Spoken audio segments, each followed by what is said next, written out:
Ako taga-region net, mahal namin bibi. Mahal namin ang Pilipinas. Tayo lang, mahal natin. So, ano masasabi mo sa pamamalakad ni Pangulong Bongbong Marcos? Yes, sobra-sobra. Ang ganda ng pamamalakad niya. Lahat nakikinabang, lahat masaya. Lahat, everybody happy. Oh, wala na akong masabi kay BBM. Kung sino man ang mga namumulitika dyan, timahaw ni Tia Termino, bago ka mo naman. Kasi may mga protocol tayo na sinusunod. Dapat naman igalang natin yung presidente natin. Kasi umiyak nga ako yun eh. Bakit? Sugadit na yan ang ito. Upemat pala tapos binroro ba? Napapayat talaga ako. Sa galakin din sa man. Kasi mga political matatalino yan. Mga namamag-aral yan. Alam nila yung mga dynamic political. Kaya kahit pamilya kasi magandang mga performance nila, pinapatakbo nila kasi magandang pamamalakad nila. Nagugustuhan man sila ng taong bayan. Ang gusto ko lang yung kung ilang termino ka, humana. Ayaw pag sinamuka ito, kaya makakagubot ta. Pag mag-extend? Oo, pag nag-extend, wala nang extend. Ang termino ng presidente, 6 years. 6 years ka lang. Iba naman, anak mo naman uli. Uli ka. Atay, ano para sa iyo ang bagong Pilipinas? Maganda. Super ganda. Kasi mabait siya eh. Si BBM mabait, matalino. At saka, hindi lang siya mabait. Yung tatay pa niya noon, kasi Ferdinand Marcos, yung senior, maganda. Army naman yun eh. Maganda siya. Sa mga batas lang. Hindi natin na tatanong pa tayo sa iba. Tayo na lang mismo personal kung ano ang pamamalakad dyan noon. Saka ngayon, anak naman niya ngayon. Ako kontento na ako, ma'am. Talaga, ako, pinagpipre ko si BBM na sana, hindi lang si BBM, tayo lahat maging malusog. Maging masagana tayo. Kasi panahon niya to. Pag yung susunod, Duterte, dapat mabait din yon. Kaya kaso lang, ang ano ko lang, dapat pinatapos. Pinatapos ang termino siya eh. Si Sara, vice lang eh. Dapat pinatapos muna bago tumakbo eh. Sara, presidente ulit. Magulo eh. Parang ano lang, dami naman media, vlogger. Sinisira yan. Ang hindi sira, sinisira. Ang sira, inaayos. Di ba? Okay, masaya ako, ma'am. Masaya ako, pre. Ano pong masasabi niyo po sa mga taong pilit binabagsak ang Marcos administration, especially po si Bongbong Marcos, yung mga sumisira po sa kanya, tsaka yung administrasyon niya po? Ang masasabi ko diyan kasi ito kasi may mga ano yan, may mga advisor sila, kabi-kabila, may mga hindi lang porque sila tumatakbo, may mga nag-a-advise sa kanila yan, may mga abogado yan, ganitong gawin mo, ganito, kahit nagkamali tayo, tutuwid natin yung baluktot, ganito, ganon. Pero as in, akin lang, kung si BBM 6 years siya, patapusin muna. Walang siraan. Tapos, takbo na lang uli kayo para hindi magkagubot, hindi magulo. Kasi yung iba dito, nag-aano na lang dyan sa social media eh, hindi na nagtatrabaho eh.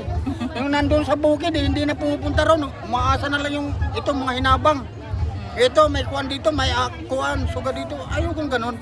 Gusto ko yung normal. Kung ano tayo, kung meron man bigay ang gobyerno, pasalamat tayo, di ba? Pero wag tayo umasa na may hinabang yung gobyerno. Magtrabaho tayo para bigyan tayo.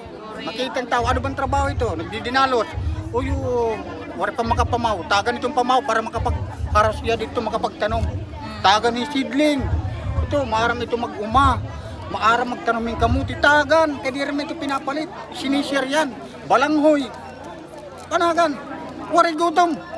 Makukulit gutom mga dinila, buong Pilipinas. Hanggang inukwit abluton all over the Philippines. Yan ang gusto ko. I-sharing tayo, waray. Ayoko maging maramot, ayoko. Ayoko maging mahalot. Ayoko dito. Sharing tayo. Itong may ada, maghatag dito waray. Itwaray, tagan. It may ada, umatag. Waray ako ina, pantay-pantay tayo. Pareho. Pero kung nakapag-eskwela naman, ay pag-sharing naman halimbawa, nakapag-eskwela ka, college ka, ako, elementary lang, hindi rin mapantay ay taas sa timog grade. Di ba? Yung mga sarili mo, pantay-pantay ko, no? Nag-aral yan eh. Ginastaw ng magulang yan eh. Advantage po niya na nakapag-aral siya. Siyempre, advantage ito na kapag eskwela ka. Oo, kaya siya rin iba, yun, nag-aral yan. Yung masinsyo, yung nag-aral, nagpa-eskwela ng magulang. Oh, masipag manira. Tay, ano Mama, pong muna. masasabi niyo po sa mga nangyayari ngayon sa ating bansa? Especially po sa politics po, yung, kunwari po yung latest po, yung pagdakip po ng ICC kay former Okay. President Duterte. Tapos ngayon po, pinagbibintangan ang Marcos administration sa nangyari po na yun. Hindi, ito, may mga protocol kasi kaya dyan eh. Iyan, politik lang yan. Politik, laro yan ang pamumulitik yan eh. Padamoy yan ng mga, padamoy ito yung mga kumbaga fans. Alam mo, fans ka Padamihan. Fans ka dito, pero padamoy yan ito eh. Yung mga supporter eh, supporter yan eh. Iyan, hindi masama yan, yung mga ganon, yung mga batikos, pero wag naman personal. Kasi pag personal, masakit sa akin yan, umiiyak ako yan eh. Yung salita lang nga, papatayin ka, diri ito kuhan, diri ito maraot, ipapatayin kasi baliktad, words yan eh. Words, binabaro baliktad, an masama, maupay nga yan at ito nga words, di ba? Words lang yan. Kaya yung mga ganito, mga vlogger kayo, kung reporter man kamo, kung television man kamo, radyo, yung masasabi ko lang, maging practical tayo, magtrabaho tayo para masinso tayo. Paano tayo asinso kung hindi tayo magtatrabaho? Kung pinangaro lang, mag-inulat lang kita ito ng nambang, ng gobyerno. Ako senior citizen na rin ako, hindi pa ako nakakobra. Pero nagsusuot na akong senior citizen ha. Ito. Nagsusuot na akong senior citizen no. Hindi pa ako nakakobra.